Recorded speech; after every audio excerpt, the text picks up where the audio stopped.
Permettez-moi de faire entendre dans cet hémicycle la voix des familles de France, la voix des parents de France, qui veulent vous manifester certes leur colère, mais surtout leur crainte de voir tomber leurs enfants sous les coups de ces barbares, tout juste sortis des films les plus sombres de Stanley Kubrick.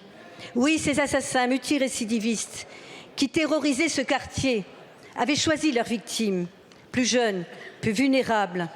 Cette victime dont nous connaissons le prénom, Elias, alors que nous ignorons toujours celui de ses bourreaux. Ce prénom est un prénom hébreu, celui dans la Bible d'un grand prêtre d'Israël. Alors je me pose cette première question.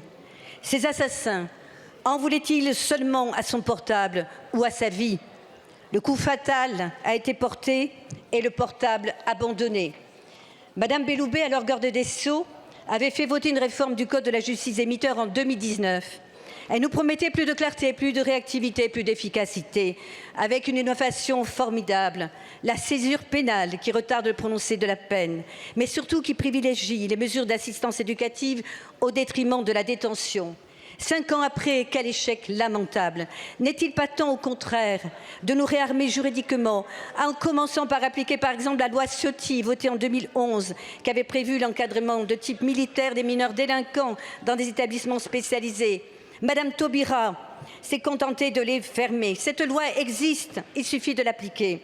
Au moins toutes ces victimes auraient pu être épargnées. Combien d'Elias, de Philippine, de Lolas, de Mathis, de Thomas nous faudra-t-il encore pour décider de réformer notre droit pénal des mineurs afin de l'adapter à cette ultra-violence qui ensanglante chaque jour davantage notre jeunesse française?